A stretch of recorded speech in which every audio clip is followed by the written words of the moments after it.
welcome to the new lecture of your business studies, and today is our 11th lecture and our topic is the scientific principle of management given by the F.W. Taylor.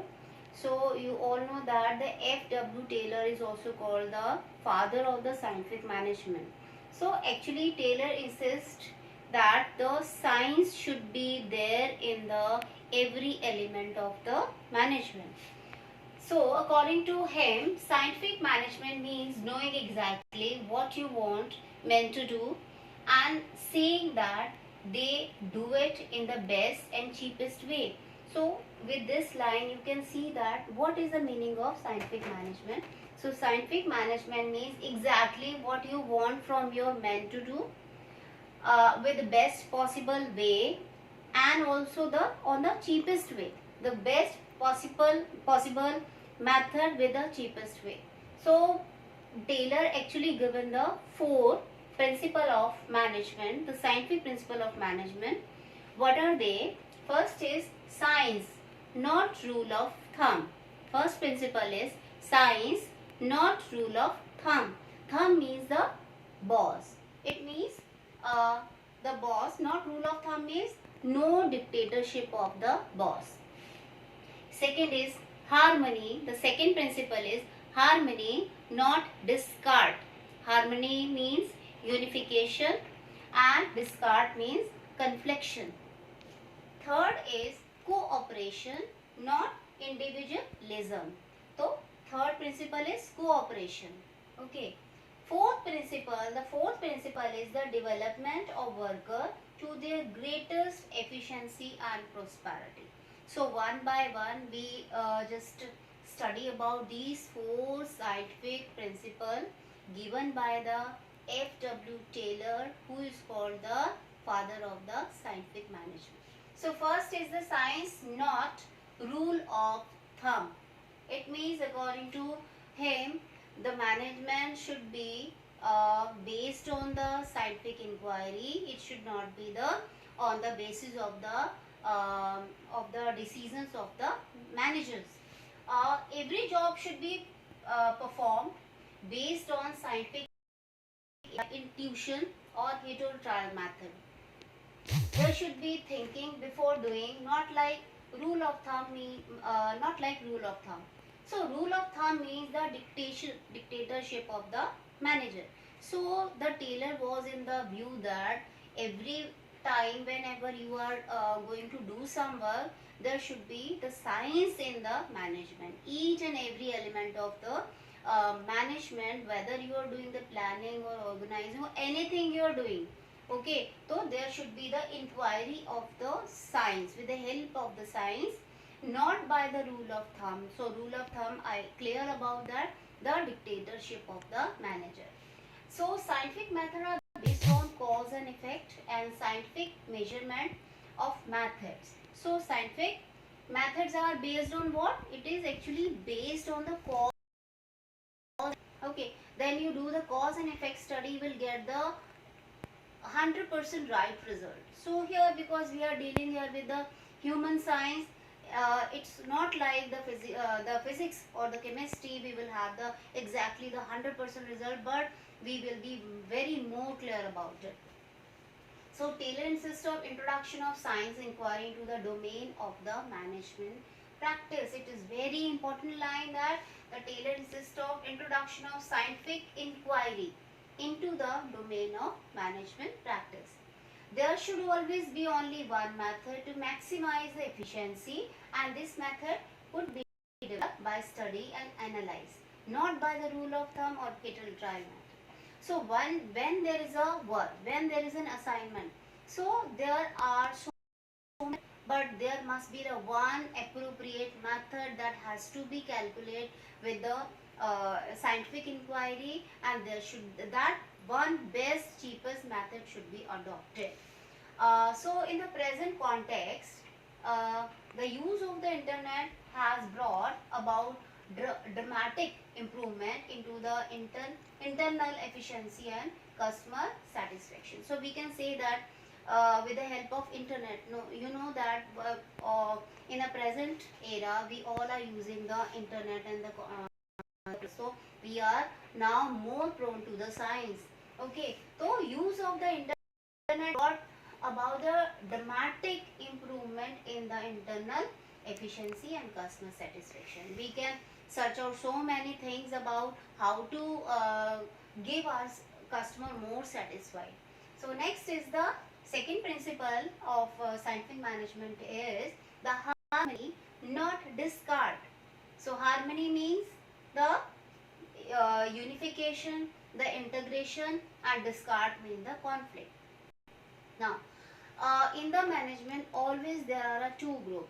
One is related to the management, or you can say the employer group, and the second is the employees who are working under the employer. So both are actually the rival unit of each other. They don't think the good for each other. So there should be the complete harmony and understanding between the management and worker. In every organization, there are the two groups, the worker and the management, and both are rival for each other. Worker always feel that they are underpaid and overburdened.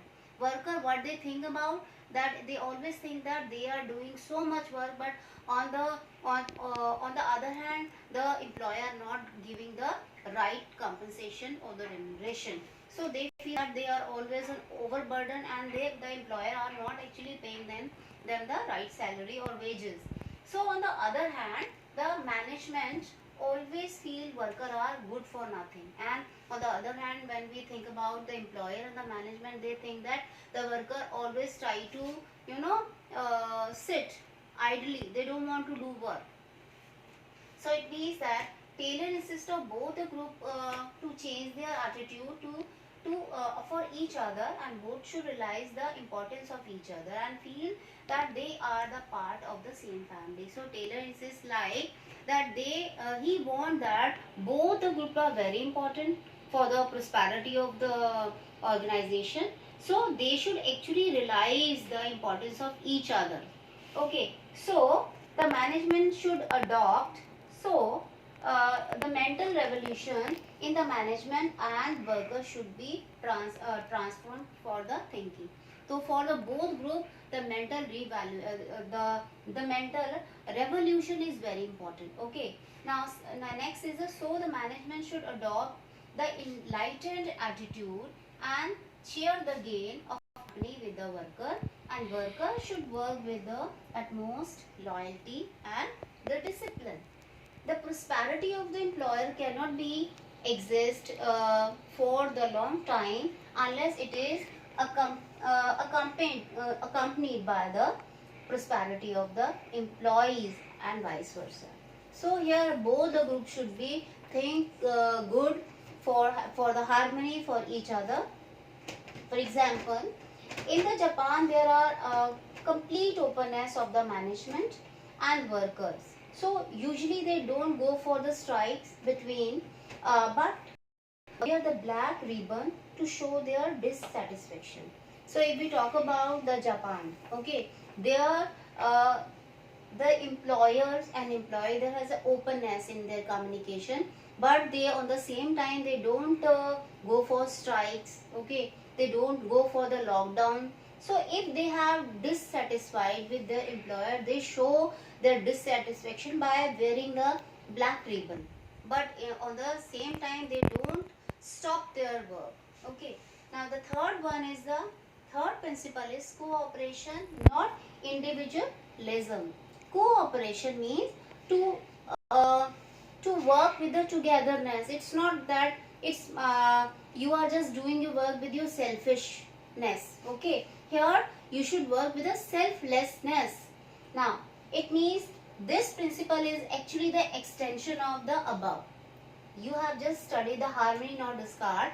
So actually the third principle is the extension of the second principle. It means here welcome suggestion. Cooperation means welcome of employees and reward them for suggestions if it is proved to be beneficial for organization, that is reducing costs and improving the production. The management should take worker into confidence while taking the important decision. So here means cooperation means the management should take the worker also. If there is some crucial decision is going to be made, then also they should also welcome their suggestion, and if their suggestions are worthy and benefit for the organization, suppose it causes the reducing of the cost or increasing the production for particular any employee, that employee should be reward, given the reward. So Taylor insists that there should be an utmost equal division of work and responsibility between the worker and the management. Management should work almost side by side with the worker for helping, encouraging and smoothing the way of the work. So it is called, what does it mean? It is called the paternalistic style. It means that the management, paternalistic style of management, where the employer take the care of the needs of the employees. It means just like a parent who take care of their children, here the employer has to take care of their employees. Okay. Now it is also, it means that cooperation means it's not only that the work class will do or a labor class will do the work only. And the the manager only sitting on the cabins. It means that 100% the management and the manager should also be work side by side with them for helping them, for encouraging them, for motivating them on time to time. So it means that there should be the open communication system and goodwill. There will be no need of even a trade union. So assigning job of worker, if management asks them about their interest and then work is assigned to them according to their interest, it means definitely the worker will perform more efficiently. Before giving or assigning the work, if the manager or a management give them the work according to their interest, it means then they will get result from that worker. So next is fourth one is the development of worker in their greatest efficiency and prosperity. You know that everybody have something, and when we train, it's not only that the certificate is coming with is sufficient. If you are giving the training and try to develop your employees, they will get more and more efficient. Okay, so this principle says that the industrial's efficiency depend upon the efficiency of worker. It's very important. And the worker efficiency depend upon the proper training and selection. Taylor insists that due care should be taken by selecting the employee, and after selection they must be given job according to their qualifications.